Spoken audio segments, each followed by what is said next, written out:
Hi, I'm going to talk to you about this book today. It's by William Schnell, 30 Years a Watchtower Slave.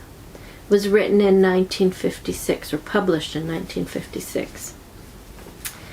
I had never read the book, so it's a recent read. And I read it because we're reviewing a lot of books by former witnesses. And so because we were doing that series, I thought I should read this book. At one time, it was one of the few books by a former witness that you could get a hold of. So it became quite popular, and I saw it even after I'd left the witnesses. I saw it in church libraries and different places, secondhand bookstores, quite frequently. But I had not read it. So I read it. David, though, had read it before becoming a witness, at the encouragement of a Christian to try and prevent him from going in. So why did it not accomplish that for David? Why did he still get involved with the witnesses after reading this book? The impression that Schnell presents in this book didn't seem to match what David felt the impressions he was getting from the people he was meeting at the Watchtower, at the Kingdom Hall. He found the people sincere and very committed, and that attracted him to them. He was jarred somewhat by the history that's presented by Schnell, so it caused some concern, but he still went in to the Watchtower, into the organization. I think part of it is that Schnell never really deals in the book with the core or badge issues of Jehovah's Witnesses, their door-to-door preaching work, their kingdom preaching work, the name, 607 and the last days, those kinds of issues that are so prominent in the minds of witnesses. He never really tackles those. And so I would concur with David's impression and understand why it didn't accomplish what Schnell probably wanted it to accomplish, to get people, to prevent them from becoming witnesses. A little bit about Schnell. William Schnell was a witness in the early period of the Watchtower's history. He was born in the U.S., and his family ended up being stranded in Germany at the breakout of World War I, and then they had to stay in Germany for a time. It was their home country. So he stayed there, and the family becomes witnesses while they're in Germany, and he works at the Bethel in Germany in his youth. Later, when he returned to the U.S., he becomes he also works for the Bethel in Brooklyn. The terminology he uses in the book as well is kind of foreign to anyone who lived outside that time. So for David, I can see why it would have sounded a little foreign, and it certainly did to me. For example, the congregations are called companies. He talks a lot about these different biblically named classes within the organization at the time. So the only one that registered with me was the Jonadab class, but there was a whole series of them, these different classes that you could be slotted into as in those early days. So that would sound very foreign to anyone reading the book today, and certainly did to David. But I now realize that depending on when you're a witness, that will be true. No doubt some of our experiences, David's and mine, would sound quite foreign to a current witness. Things that were taught and believed and even practices were different when we were witnesses than to somebody who's young or a new convert to the witnesses now. So when we first started up the channel, we ended up meeting some former witnesses in our area and finding out what the Watchtower was teaching currently.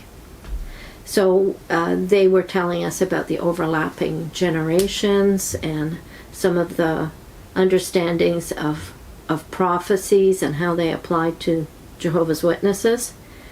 So I can understand why someone would find what we say a little foreign if they're new or young witnesses, because it sounded to me like a totally different religion in a lot of ways. Things, even the visibility of the governing body, the fact that they're teaching that the governing body is the faithful and discreet slave, all that is totally different than when I was a witness and you didn't see the governing body. They were mysterious. You weren't that familiar with them. You believed that the anointed, all the individuals around the world, were the faithful and discreet slave, and the teachings were coming from their thoughts. That is not the way witnesses are today. Even when we had left and we had moved around, so we had witnesses call at our door, I found them less knowledgeable, less even desirous of engaging you in conversation. They wanted just to place something in your hand and direct you to the organization. JW.org, everything was look this up and find out what we believe. So the impression I would say that I got in reading Schnell's book was a kind of blend of a conspiracy to take over the world plot, and it reminded me somewhat of the main character in A Beautiful Mind, if you've seen that movie, where you're never quite sure what is reality and what is imagined.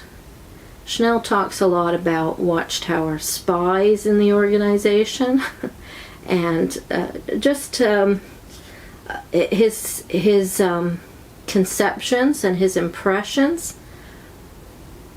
Sometimes I feel like there was nothing substantial there that I could find out if that was just his perception or if it was reality.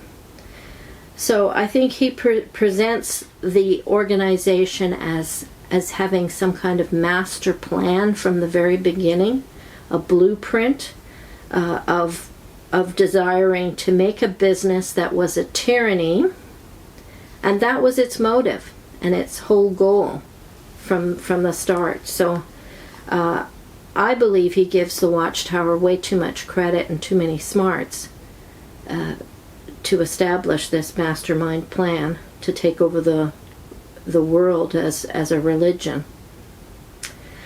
He presents it, though, as if it is a real threat. So I wanted to just read you a sample of that, the way he talks, so you'd get the flavor of it. This is towards the end of the book, page 176. There is now in the building of the third tier of the Watchtower, or the third phase of the Watchtower Society.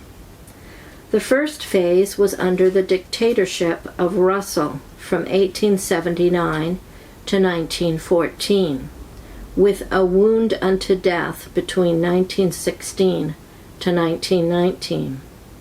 Then the second Watchtower Society from 1919 to 1942, under the dictatorship of Judge Rutherford, under whose tenure the society became the faithful and wise servant class.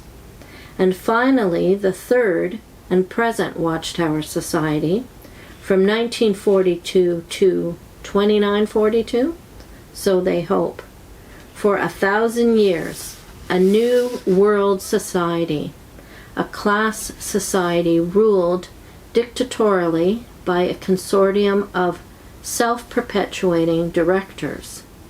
In the building and erection of this huge edifice, or the theocracy of 1938, uses that phrase a lot, the theocracy of 1938.